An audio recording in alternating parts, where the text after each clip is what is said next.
Okay, let's dive into this. A California jury might have just permanently broken the valuation model for Meta, Alphabet, and basically all of big tech. It is absolutely fascinating to see how a single verdict can trigger such a massive structural realignment across the entire global technology sector. I mean, we are literally witnessing the rules of fundamental analysis being completely rewritten for 2026. If you've been evaluating tech stocks using the exact same metrics from the last decade, well, you're going to want to stick around for this explainer, because those traditional models, they might be critically flawed right now. We're moving away from this golden era of innovation without permission and heading straight into a really brutal era of innovation under litigation.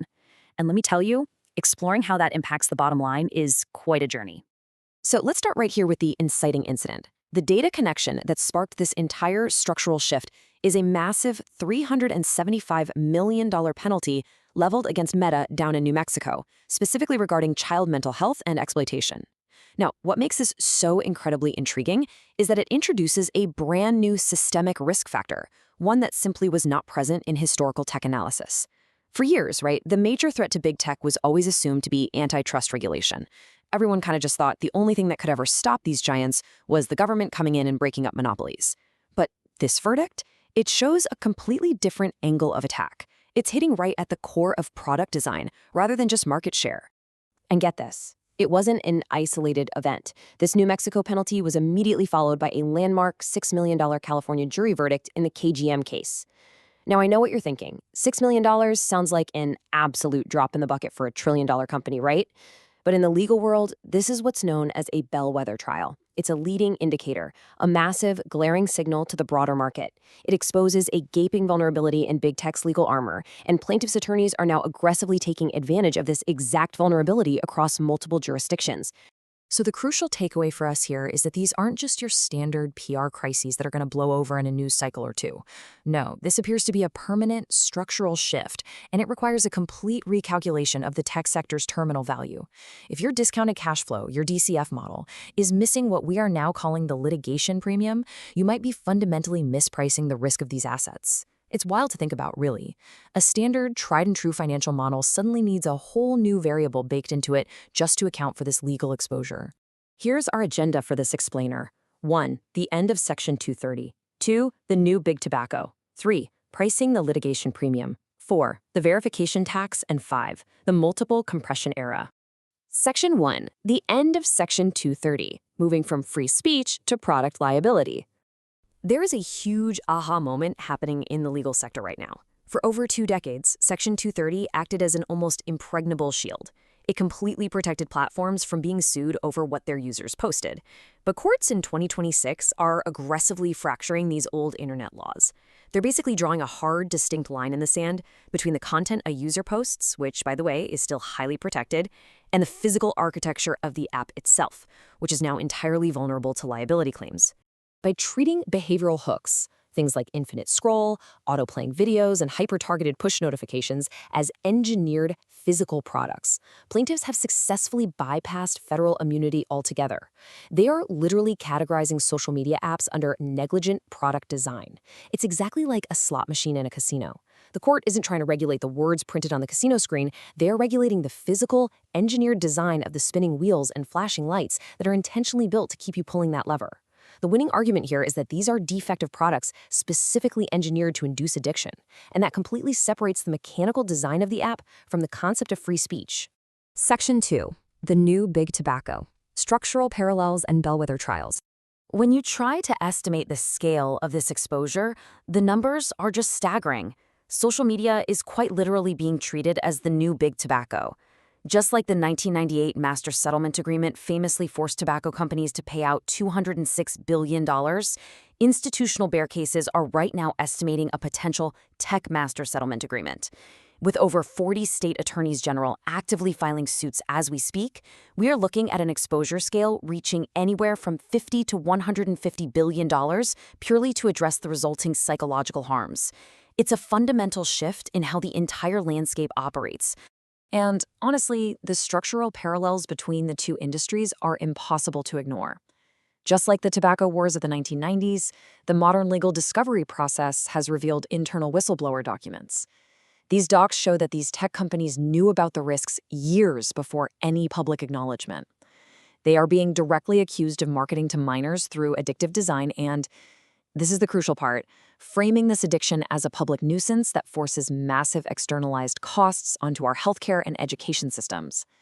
When taxpayers and public schools are the ones footing the bill for a mental health crisis, the financial blowback on the companies that engineered that crisis becomes practically inevitable.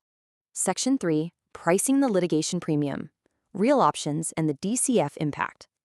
As we look at the mechanics of a traditional discounted cash flow equation, you start to realize a pretty glaring flaw. Historical models always treated litigation as a one-off settlement expense, right? A company gets sued, they pay a fine, and they smoothly move on with their business. But the 2026 landscape proves this is no longer a one-off anomaly. It is a permanent, ongoing, systemic risk factor. These continuous waves of litigation act like a heavy anchor on future earnings. That means analysts can't just subtract a single penalty from this year's balance sheet anymore. No, they have to bake persistent legal attrition directly into their long-term forecasts. When you treat mass torts from what financial analysts call a real options perspective, it forces a brutal chain reaction in the math. Think of every single new lawsuit as a call option for the plaintiff. When you have increased volatility in judicial outcomes, like we are seeing right now with juries confidently bypassing Section 230, it mathematically forces a higher discount rate or cost of equity into your model.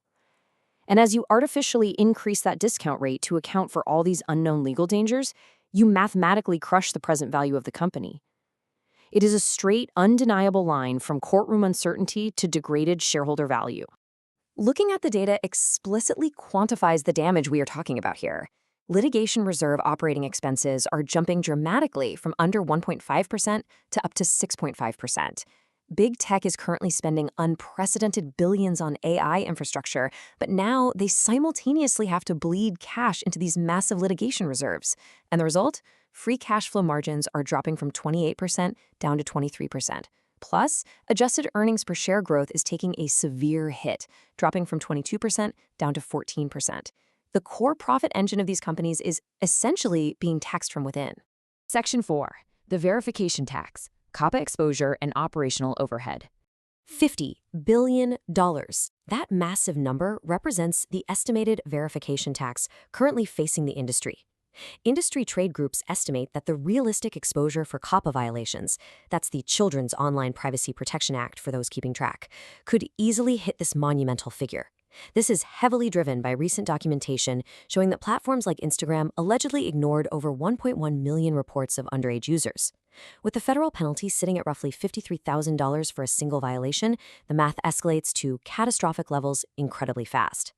To stop this bleeding and avoid those crushing federal penalties, platforms are being forced to completely abandon simple, self-declared birth dates. They have to implement hard, biometric, or ID-matched age verification.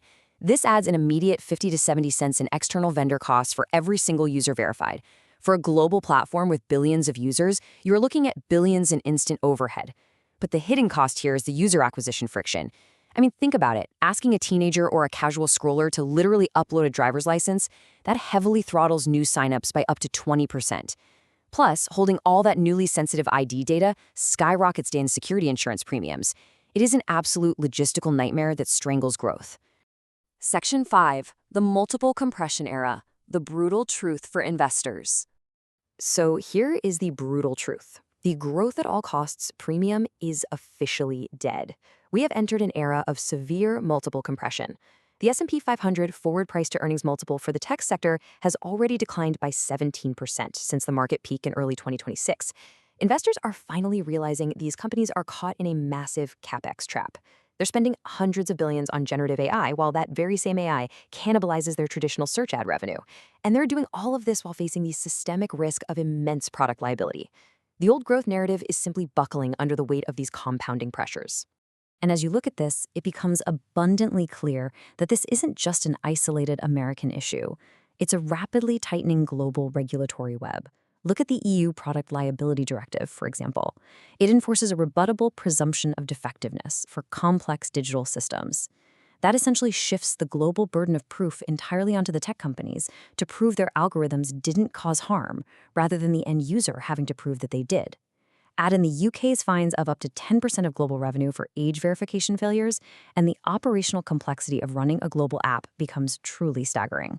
This entire paradigm shift can be summarized perfectly like this. Investors have historically assumed that tech is this beautiful, light capital business.